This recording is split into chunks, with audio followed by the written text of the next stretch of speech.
Hi guys, so this is my question and answer time again. I had a few questions. The main thing it seems to be going around, a lot of people ask about my experience. So what I want to do, I put it together. There are quite a few questions, but the main thing I thought, let me get this out of the way. Let me tell you the 5 greatest lessons I've learned from doing martial arts over my vast time from the 80s right up to the present time of 2018 at the present.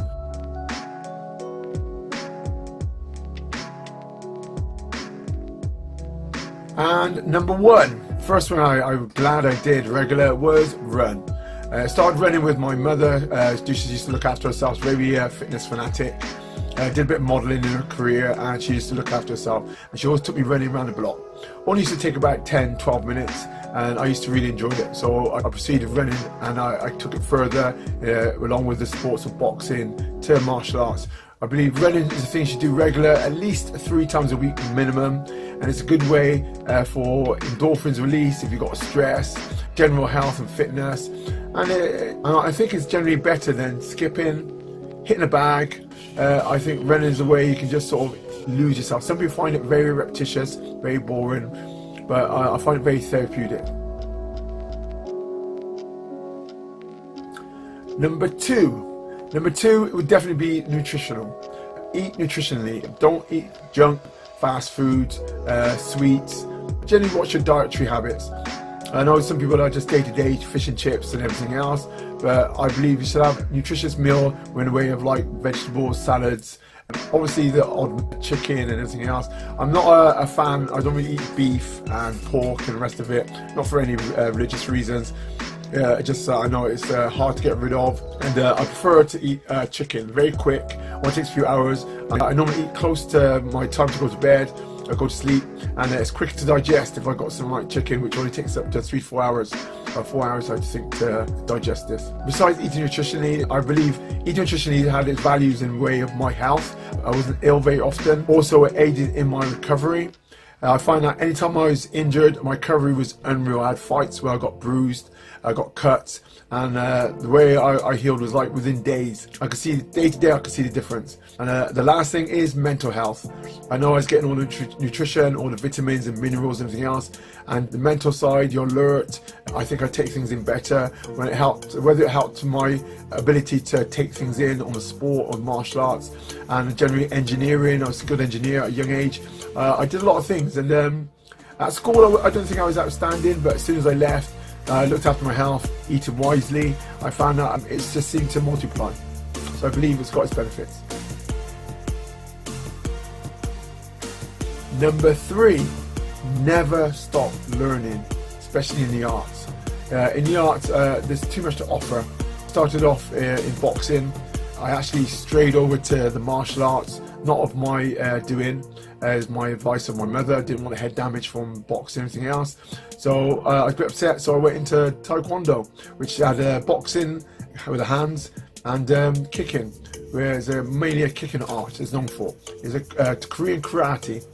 But in doing that, I found myself thrusted into the sport, loving the martial arts, loving the theories of Bruce Lee. So I started to do as many different arts as possible. Now think about it, with the stand-up kickboxing arts, you got Taekwondo, you got Thai boxing, you could do a grappling arts. So grappling arts, you got the very popular BJJ, you got judo, you got wrestling. There's a lot of grappling arts, and on top of that, you got the traditional arts like karate or kung fu and so forth. So on top of that, I did just dabble in the weapons as well, because at the end of it, what you got to remember, it's about keeping the interest. Number 4, my 4th one was to remember ultimately, as I ended with the martial arts and weapons, it's a martial arts, it's a self-defense, it's a thing about building your confidence. You want to know if you're on the streets and some of you are attacked or potentially could be attacked or insulted, you'd have to be able to hold your own. The confidence is what makes a difference. What's the point of doing 5, 10, 20 years of training, but yet when you're in a confrontation, you've got no confidence? If you haven't got the confidence, you won't execute. You won't make that decision. You won't make a decision to use the right techniques, or you won't calm yourself to produce the right techniques. I think the biggest thing for competition I've realised, not for myself, I found from people I've taught and I've coached, when it goes to competition, if the nerve gets to you, you freeze. and you won't do anything. So for self-defense purposes is the confidence. So remember, the ultimate in martial arts is the confidence. This is why I believe in 100% sparring. And the fifth one is to link with like-minded people. Like-minded people, and besides that is to build a group, to grow a team, or as I would call it, a family. I find that when I was going through the martial arts, I've always had close friends with me, like-minded friends, interested. I believe also it runs on to the point of relationship. If you've got someone who's into fitness, doesn't have to be into martial arts, but general fitness, they're more interested in what you do, you've got more to talk about, you've got more in common. And there's nothing better for myself when I come back and I'm talking about something generally fitness, or talk about my sport, and somebody's got interest in that. You feel your life is a bit more complete. So I definitely think like-minded people. On top of that, the people around me, every time they're training or I'm training or interested in going out for a run, I used to phone a friend. Besides good cardio, it's very sociable. I think it's good. When you grab like groups, leaps and bounds, your health, your fitness, general martial art knowledge will grow. So definitely build your group, and I think that will aid your journey through martial arts. When it comes to socializing, I always had a knack of life. When I started Taekwondo, the greatest fighter in Taekwondo at the time was a super heavyweight fighter called Tony Sewell, the Iceman. And I linked to him straight away. I checked who he trains with, and he told me he just doesn't really train with many people, just his own brother and that, family members. So I got together with him, and I was lucky enough, and he invited me down to train with him and try him out. That sort of accelerated my career in the martial arts. It kept me at the current top. I was rubbing shoulders with the greatest Taekwondo fighter I've ever come across. It was, to me, when I was a young guy, and he's more mature, he's been there, done that, and it sort of helped me excel. As I got into the K1 and MMA, the first quickest knockouts in the UK, in London, I rubbed shoulders with another Iceman, Chuck Liddell.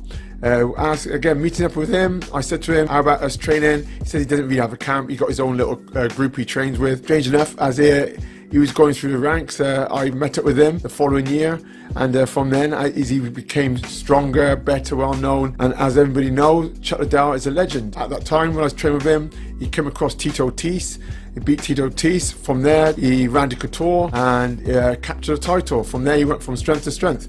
And I was so blessed and so lucky to meet not just him, but his trainer, John Ackerman. And John Ackerman, to this day now, I still bring guys down. We meet up once a year. We go through a training routine similar to what Chuck and myself went through, and it's nice for the guys to see. And also, new guys coming through, they get a hands-on experience of what it takes to be a champion, what champions train like.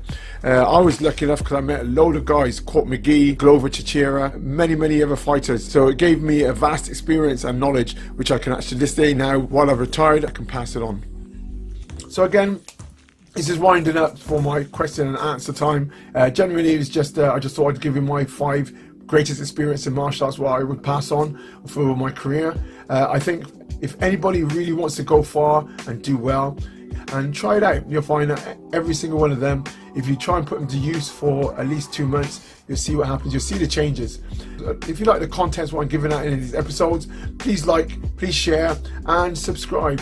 On top of that, remember, the fountain of youth is sweat. Work hard, sweat more, and stay young.